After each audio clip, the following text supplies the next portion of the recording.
From digging through farmland like unstoppable machines, to silent invaders that wipe out native species without a trace, these animals aren't just spreading across America. They're reshaping entire ecosystems. Today, we're ranking the 8 worst invasive animals in the United States and how each one changes the game. Rank 8. Feral Hogs. Starting with something heavy, loud, unstoppable wrecking machine. Feral Hogs. Feral hogs didn't sneak into America, they literally stormed in.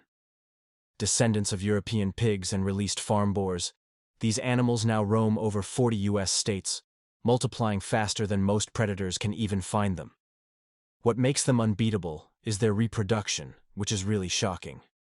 Females can give birth twice a year, with up to 12 piglets per litter, and piglets mature fast enough to breed within months. In invasion terms, that's a runaway population engine. They destroy farms, eat ground-nesting bird eggs, uproot entire wetlands overnight, and even carry diseases that can infect livestock and humans. But there's something that farmers never expected. Actually, feral hogs have a behavioral trait called crop memorization. They remember which farms grow high-calorie crops and return exactly when they ripen, like living GPS units trained on destruction. When an animal learns your harvest schedule better than you do, that's not just a pest, that's a tactical invasion. Rank 7. Burmese Pythons, Florida Everglades. Deep inside Florida's swamps, something silently rewrote the food chain. Burmese pythons entered through the exotic pet trade, some escaping during hurricanes, others dumped when they became too large to handle. In the warm wetlands, they didn't just survive, they dominated. But if these snakes hide underwater and can go months without being seen, then how do scientists even count them? Scientists now use environmental DNA, or you can say eDNA, to detect python presence in water bodies. Even if they don't physically catch a snake, they can pick up traces from shed skin or feces. Pythons can go months without eating, then swallow animals larger than themselves, thanks to flexible skull joints and expanding ribs. But one of the most unbelievable traits is their maternal heating system. Females vibrate their muscles to warm their eggs, acting like a reptile incubator, a strategy usually seen in mammals. It's not just the size or the venom, it's their genetic stealth and adaptability that makes the python invasion so dangerous. Rank 6. Asian Carp, Midwest rivers and Great Lakes threat. In U.S. rivers, a big fish problem is bigger than you might think. There isn't just one Asian carp. It's a family of bighead, silver, grass, and black carp. They were brought in to control algae and snails in aquaculture ponds back in the 60s and 70s.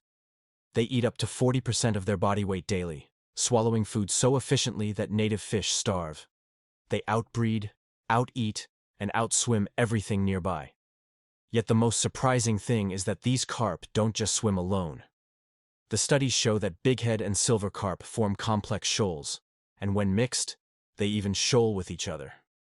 This behavior probably makes them more effective at feeding and harder to catch. Their reproduction is insane as females lay hundreds of thousands or even millions of eggs, and there are almost no natural predators in U.S. waterways. No claws, no venom, just an unstoppable appetite. And that's enough to take a river hostage. Rank 5. Zebra Mussels, Great Lakes and U.S. water systems. This quiet invader doesn't roar. It clings. Zebra mussels arrived through ships from Europe. They stick to everything, like pipes, boats, docks, power systems. And once they're attached, they multiply by the millions. Their colonies filter water so aggressively that lakes suddenly look crystal clear. Sounds healthy, right? But clearer water means more sunlight reaches invasive algae, boosting toxic blooms. Meanwhile, zebra mussels smother native mussels alive, stealing the oxygen and food they need. One mussel can produce up to 1 million eggs per year, and a whole colony can turn metal into limestone-like crusts, costing billions in infrastructure damage. However, the worst thing is that they spread hitchhiking on kayaks, anchors, even fishing boots. A single droplet moved between lakes can start an invasion. When destruction comes glued to surfaces, you can't outrun it. You just carry it with you. Rank 4. Spotted Lanternflies, East Coast vineyards and orchards. They look beautiful, but they eat money. Spotted lanternflies drink sap from vineyards, orchards, and hardwoods. But they don't just feed, they bleed trees dry, leaving sticky residue that turns into black mold. They threaten apples, peaches, hardwood lumber, and especially grapes.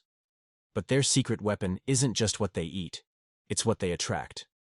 Their sugary waste, called honeydew, fuels explosive fungal growth that suffocates entire trees. Lanternflies create environments where trees rot faster than they can heal. They also hitchhike on cars, trains, firewood, shipping boxes, and even outdoor furniture. Entire quarantines have been created just to stop accidental transport. They don't fly fast or bite. They just spread like gossip. And like gossip, by the time you take them seriously, the damage is done. Rank 3. Nutria. Wetlands, Gulf Coast and Chesapeake.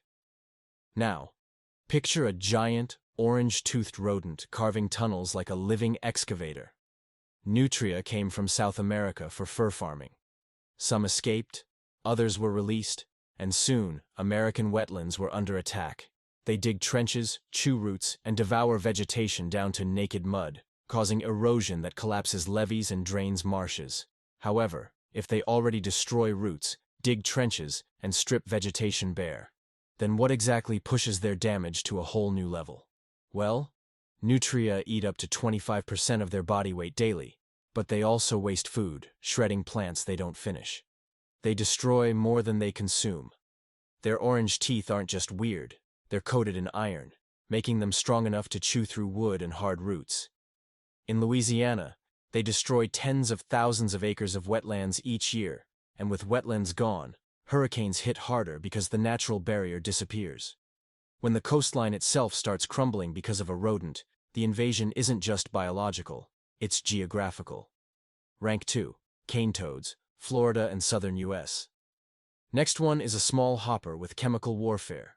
Cane toads, also known as Rhinella marina, were intentionally introduced in parts of the U.S. long ago, but once they found breeding grounds in warm, still water, they spread fast. These toads are big, up to 6 to 9 inches long, and they carry bufotoxin, a milky poison secreted in glands behind their eyes. If a predator bites them, it could face serious illness or even death. To be honest, there are thousands of invasive species that try to take over ecosystems, yet these toads are winning the war. So what secret advantage lets them spread so aggressively, survive everywhere, and dominate entire regions as if they were designed to conquer? Because they breed year-round and don't rely on seasonal breeding. Cane toads can crank out massive numbers of offspring, making population control nearly impossible in warm regions. On the other hand, they're not picky eaters. They'll eat insects, small mammals, even pet food. This means they compete directly with native amphibians, and also attract pets, which cause poisoning risk. When an invasion forces evolution to keep up, that's not just adaptation. That's a biological arms race. Rank 1. European Starlings, entire U.S. Moving on to the top invader who easily mimics. In the 1890s, a New York group released 60 European starlings because they loved Shakespeare. Today there are over 200 million, taking over nests, attacking native birds, and damaging crops. They mimic sounds, remember food sources, and adapt to cities, farms, gas stations, cliffs, anywhere with food. They got the empire-like dominance since starlings use team strategy. In a flock, they share information about food sources, turning discovery into a group advantage. Their massive swirls in the sky, called murmurations, are to confuse predators, create safety in numbers, and help them scout landscapes faster. What looks like art in the sky is actually an invasion strategy in motion. So, which invader shocked you the most? The rodent that erases coastlines, the snake that empties ecosystems, the fish that punches people, or the bird that takes over with teamwork? Comment your pick below, and subscribe before the next hidden invader spreads somewhere new. Maybe your backyard.